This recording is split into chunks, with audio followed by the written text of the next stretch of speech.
पढ़ाई का और पैसा कमाने का आपस में कोई लेना देना नहीं है, इसीलिए उस लड़के ने 10वीं क्लास के बाद पढ़ाई छोड़ दी और भजिया बेचकर पैसा कमाना शुरू कर दिया। फिर अपने दोस्त की मदद से 1948 में यमन चला गया और वहां पर एक पेट्रोल पंप पे काम करना शुरू किया। देखते ही देखते अपनी मेहनत की बदौलत वो वहां पे क्लर्क और फिर मैनेजर बन गया, लेकिन उसके दिमाग में तो अलग ही सनक चल रही थी। फिर वहां से अच्छी खासी नौकरी छोड़ के 50,000 रुपया लेकर वो इंडिया आया और यहां पर मसाला और पॉलिस्टर बेचने की कंपनी शुरू की और देखते ही देखते 10 लाख की टर्नओवर के साथ इंडिया की सबसे बड़ी प्राइवेट कंपनी बना डाली और आज भी वो कंपनी इंडिया में सबसे बड़ी प्राइवेट कंपनीज में शुमार है। Yes, I am talking about Reliance और बंदे का नाम था धीरूभाई। और उनका कहना था कि बड़ा सोचो, दूर की सोचो और जल्दी सोचो, क्योंकि विचारों पर किसी का एकाधिकार नहीं होता। मात्र 40 दिन के एक छोटे से बच्चे को मैंगलोर से बेंगलोर हार्ट ट्रांसप्लांट सर्जरी के लिए जल्द से जल्द शिफ्ट करना था। हवा के रास्ते नहीं ले जाया जा सकता था क्योंकि हवा के दबाव को वो छोटा सा बच्चा शायद सहन ना कर पाता। इसके लिए बचा था सिर्फ और सिर्फ सड़क का रास्ता और इस मुश्किल काम को करने के लिए कर्नाटका की जनता और ट्रैफिक पुलिस ने पूरा साथ दिया। पूरी तरह से सड़क को जीरो ट्रैफिक बना दिया गया और बाकी बचे हुए काम को हनीफ भाई ने किया। हनीफ भाई ने 360 किलोमीटर का रास्ता जो कि 8 घंटे में तय होता, उसे सिर्फ 4 घंटे में तय करके बच्चे की जान को बचाने में पूरा साथ दिया। गाइस, वो कहते हैं ना कि बचाने वाला भी उतना ही बड़ा होता है जितना कि पैदा करने वाला। इसीलिए ट्रैफिक पुलिस, कर्नाटका की जनता, डॉक्टर्स और हनीफ भाई को मेरी तरफ से सलाम। ये कहानी एक दिल्ली के छोटे से लड़के की है जिसको आज फ्यूचर का विराट कोहली भी कहा जा रहा है। गाइस, जब वो 1.5 साल का था तो सुबह उठते अपने पापा को बोलता था कि मुझे टीवी पर क्रिकेट मैच देखना है। जब शाम को पापा घर वापस आते थे तो वो बैट और बॉल लेके तैयार रहता था। उसके इस क्रिकेट के पैशन को देखते हुए उसके पापा ने कपड़े का व्यापार छोड़ दिया और उसे क्रिकेट की ट्रेनिंग देनी शुरू कर दी और आज वो लड़का छोटी सी उम्र में ऐसे शॉट खेलता है जैसे कोई प्रोफेशनल क्रिकेटर खेल रहा हो। दिल्ली के उस लड़के का नाम है शायन जमाल और गाइस, दिल्ली के इस वंडर बॉय के लिए एक लाइक तो बनता है। इंडियन पुलिस, इस नाम से हमें खाकी वर्दी में एक मोटे से आदमी के ख्यालात आने लगते हैं, लेकिन अब नहीं आएंगे। इस वीडियो को देखने के बाद इंडियन पुलिस के लिए आपके परसेप्शन बदलने वाले हैं।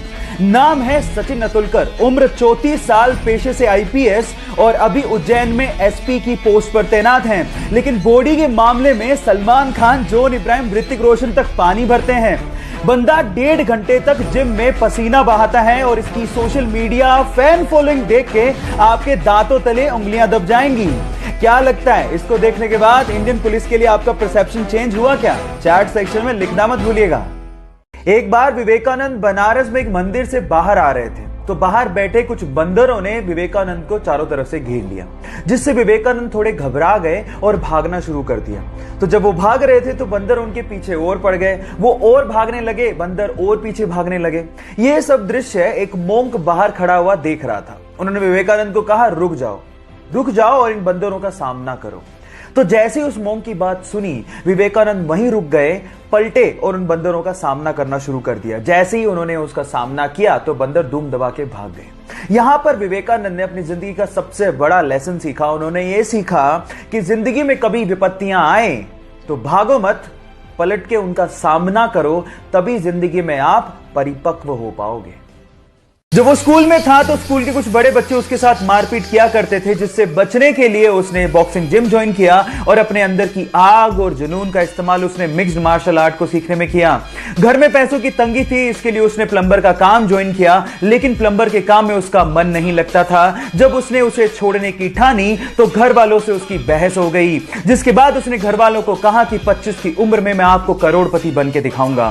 फिर उसने अपनी फाइटिंग स्किल्स पे काम शुरू किया और उसके बाद 2007 में उसने अपनी पहली यूएफसी फाइट लड़ी और उसमें धमाकेदार जीत दर्ज की और उसके बाद उसने पीछे मुड़ के कभी नहीं देखा और आज वो पूरे विश्व में सबसे महंगा यूएफसी फाइटर है। Yes guys, I am talking about the notorious Conor McGregor. Guys, यहां सीखने लायक बात यह है कि अगर आपके अंदर किसी चीज को लेकर जुनून हो तो आप जिंदगी में कुछ भी अचीव कर सकते हो। एक गांव में गोलियत नाम का एक विशालकाय राक्षस था। गांव वाले इतना डरते थे कि दिन में भी उसके नाम की दहशत थी। एक बार उस गांव में 17 साल का डेविड नाम का लड़का आया। उसने गांव वालों से पूछा कि तुम इस राक्षस को मार क्यों नहीं देते। तो गांव वालों ने जवाब दिया कि उसका शरीर देखा है, इतना विशालकाय राक्षस है, इसे मारना हमारे बस की बात नहीं है। तो डेविड ने जो जवाब दिया वह आप लोगों को सुनना चाहिए। डेविड ने कहा कि हकीकत यह नहीं है कि वो विशालकाय है इसलिए हम उसे मार नहीं सकते, जबकि हकीकत यह है कि जब हम उस पे निशाना लगाएंगे तो हमारा एक भी निशाना चूकेगा नहीं, क्योंकि उसका शरीर विशालकाय है। यह सब आपके नजरिए पे डिपेंड करता है। अगर प्रॉब्लम को लेके आपका नजरिया यह है कि यह काम मुझसे नहीं होगा तो आप जिंदगी में कुछ नहीं कर सकते। लेकिन अगर आपका नजरिया यह है कि ऐसा क्या काम है जो मैं नहीं कर सकता, तो आप जिंदगी में कभी पीछे मुड़ के देखोगे नहीं।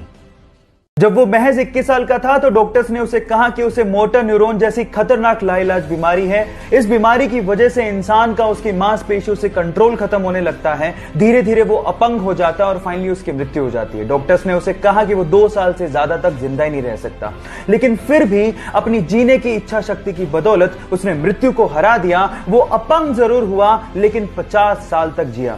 इस बीमारी की वजह से उसके हाथ पैर कुछ भी काम नहीं करते थे, लेकिन उसका दिमाग अभी भी जिंदा था और अपने स्पीच सिंथेसाइजर के थ्रू उसने बहुत सारी बुक्स लिखी, जिसमें से एक बुक थी the brief history of time, और उसने रिकॉर्ड्स की झड़ी लगा दी। पूरी दुनिया में 1 करोड़ से ज्यादा प्रतियां बिकी। Yes, I am talking about Stephen Hawkings, जिनका कहना है कि लाइफ में बहुत सारी कठिनाइयां होंगी लेकिन फिर भी आप कुछ ना कुछ कर सकते हो और सफल हो सकते हो। 2017 के वर्ल्ड बैडमिंटन चैंपियनशिप फाइनल में जापान और भारत की महिला खिलाड़ी आमने सामने थी, जहां पर भारत की ओर से फाइनल खेल रही उस लड़की का सपना था कि देश को चैंपियनशिप जितवाए, लेकिन जापान की ओकुहारा ने उसे 3 सेटों में हराकर उसके सपने को चूर-चूर कर दिया। लेकिन उस लड़की ने हार नहीं मानी और मेहनत की। फिर से 2019 में उसी जापान की लड़की से उस भारत की लड़की का मुकाबला फाइनल में हुआ, लेकिन इस बार मात्र 36 मिनट में सीधे 2 सेटों में उसे हराकर अपनी हार का बदला लिया और भारत को चैंपियनशिप जिता के भारत का नाम रोशन किया। Yes, I am talking about PV Sandhu. Guys, यहां सीखने लायक बात यह है कि कई लोग हार को पचाकर बैठ जाते हैं, लेकिन कई लोग इतनी मेहनत करते हैं तब तक जब तक उस हार को जीत में बदल ना दे। एक बार एक 10 साल के बच्चे का आइसक्रीम कोन खाने का मन हुआ, तो सामने के होटल में गया और उसने महिला वेट्रेस से पूछा आइसक्रीम कोन कितने का आता है। तो उस महिला वेट्रेस ने जवाब दिया 70 रुपए का। फिर उस बच्चे ने अपनी जेबें टटोली, शायद उसके पास इतने पैसे नहीं होंगे, तो उसने महिला से दोबारा पूछा कि छोटा कप कितने का आता है। तो उस महिला वेट्रेस ने जवाब दिया 60 रुपए का। कुछ सोचने के बाद उस बच्चे ने कहा ठीक है, आप वो छोटा कप मुझे लाके दे दीजिए। फिर उसने अपनी आइसक्रीम खाई, पैसा पे किया और वहां से चला गया। जब महिला वेट्रेस प्लेट उठाने आई तो उस प्लेट के नीचे उसे 10 रुपए की टिप मिली। अब गाइस, अगर वो लड़का चाहता तो वो आइसक्रीम कोन भी खा सकता था, लेकिन उसने उस वेटर का भी ध्यान रखा। Now the moral of the story is guys, बड़ा वही होता है जिसका दिल बड़ा होता है। इसीलिए अपने लिए सोचने से पहले दूसरों का भी ख्याल रखना सीख लीजिए।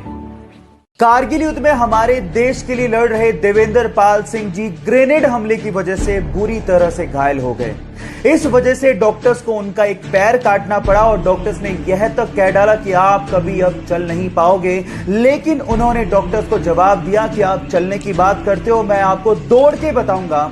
उनकी इच्छा शक्ति और 10 साल की कड़ी मेहनत के बाद आज वो इंडिया के सबसे सक्सेसफुल ब्लेड रनर हैं और आज उनके नाम पर 2 Guinness book of world records भी हैं। गाइस, यहां सीखने लायक बात यह है कि इंसान तब तक नहीं हारता जब तक वो अंदर से हार ना मान जाए। इसलिए अपने आप पे विश्वास रखो और आगे बढ़ते चलो। जहां एक और हम इंसानों की लालच की वजह से बहुत सारी पशु और पक्षियों की प्रजातियां इस धरती पर लुप्त होने की कगार पर है, वहीं कर्नाटका के मैसूर में एक व्यक्ति ऐसा है जो अपनी कोशिशों की वजह से पक्षियों की लुप्त होती प्रजातियों को बचाने की एक बहुत बड़ी कोशिश कर रहा है। उसने 1 एकड़ में फैला एक पक्षीशाला बनाया है, जहां पर 468 से ज्यादा प्रजातियों के 2000 पक्षियों की रखरखाव, उनकी देखभाल, उनका इलाज और उन्हें फीड किया जाता है। यहां पर जाने वाले लोगों का कहना है कि धरती पर किसी स्वर्ग से कम नहीं है। पूरे विश्व में इतनी बड़ी पक्षीशाला कहीं भी नहीं है, इसीलिए इसे Guinness book of world record का नाम भी दिया गया है। गाइस, पक्षी उस व्यक्ति को प्यार से अप्पा जी के नाम से बुलाते हैं। उनका असली नाम श्री गणपति सच्चिदानंद स्वामी है। हमें इस धरती को बचाने के लिए ऐसे इंसानों की सख्त जरूरत है। आपको क्या लगता है? चैट सेक्शन में लिखना मत भूलिएगा। गाइस, क्या आप लोगों ने आयरन मैन मूवी देखी है? और अगर देखी है तो एक फैंटेसी तो आपके दिमाग में उस वक्त जरूर आई होगी कि काश आप भी आयरन मैन के जैसे खुली हवा में उड़ पाते। फिर आपने सोचा होगा कि ये सब चीजें तो मूवीज में पॉसिबल है, असल जिंदगी में नहीं। लेकिन रुक जाइए, इतनी जल्दी हार मत मानिए।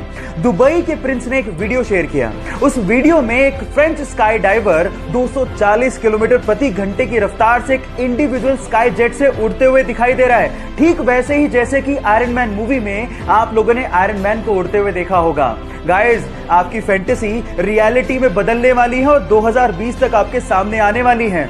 मान लीजिए अगर आपको वो स्काई जेट मिल गया तो आप क्या करेंगे? चैट सेक्शन में लिखना मत भूलिएगा। विज्ञान बड़ा है या भगवान? इस बात का जवाब देने से पहले वीडियो जरूर देख लेना, जहां पर पूरे विश्व में 10,000 में से मुश्किल से 45 बच्चे जुड़वा पैदा होते हैं। वहीं भारत के केरल राज्य के मन्नपुरम जिले के कोढ़ीनी गांव में हर 2000 बच्चे में से 200 बच्चे जुड़वा पैदा होते हैं। इनफैक्ट वहां पर तो 3-3 ट्रिपलेट्स भी हैं।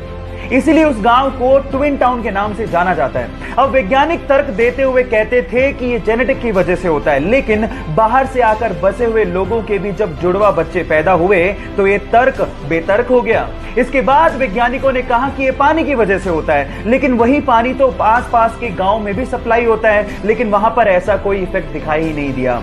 विज्ञान के पास ऐसी बहुत सारी कहानियां हैं जो कि अनसुलझी हैं। अब आप लोग बताइए, विज्ञान बड़ा है भगवान? चैट में लिखना मत भूलिएगा।